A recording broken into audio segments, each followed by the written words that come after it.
Narcondam. Middle Andaman స్ట్రైట్గా ఉన్నదే barren వాల్గన్ అని చెప్తాం అనమాట. Okay, right. సౌత్ అండమాన్ చూడండి. సౌత్ అండమాన్ స్పెషల్ ఏంటంటే ఇక్కడ సెల్యులార్ జైలు అంటాం. సెల్యులార్ జైలు మనం ఫ్రీడమ్ మూమెంట్ గురించి మాట్లాడుకున్నాం కదా నిన్న.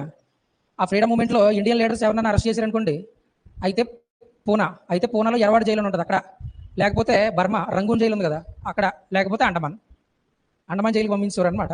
సో అండమాన్ జైలు ఎక్కడ ఉంటుందంటే ఇక్కడ ఉంటుంది. దీన్నే కాలాపానీ జైలు అని పిలుస్తారు. కాలాపానీ సెల్యులార్ జైలు అంటాం దీన్నే. కాలాపానీ సెల్యులార్ జైలు ఎక్కడ ఉందంటే సౌత్ అండమాన్లో ఉంది ఇది. సో దాంతోపాటు ఇక్కడ the capital city of Andaman Nicobars Port Blair కూడా ఇక్కడే ఉంటుంది. దీంతో పాటు ఇక్కడ ఒక పీక్ ఉంటుంది, ఇక్కడేమో శాడిల్, ఇక్కడేమో డైవలో, ఇక్కడేమో మౌంట్ హరియత్ అంటాం దీన్నే. మౌంట్ హరియత్ పీక్ ఎక్కడ ఉందంటే సౌత్ అండమాన్లో ఉంటుంది.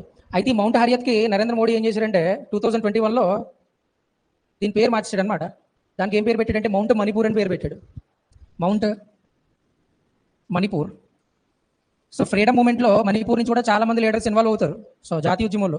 సో వాళ్ళకి గుర్తుగా ఈ మౌంట్ హరియత్ పేరు ఏమని పెట్టాడంటే మౌంట్ మణిపూర్ అని పెట్టాడు అనమాట. ఓకే, సో ఇది సౌత్ అండమాన్. ఈ సౌత్ అండమాన్కి ఇక్కడ కొన్ని ఐలాండ్స్ ఉంటాయి, వీటిని రిచిస్ ఐలాండ్స్ అంటాం. రిచిస్. ఓకే, సో ఇది అండమాన్ గ్రూప్ గురించి. రైట్.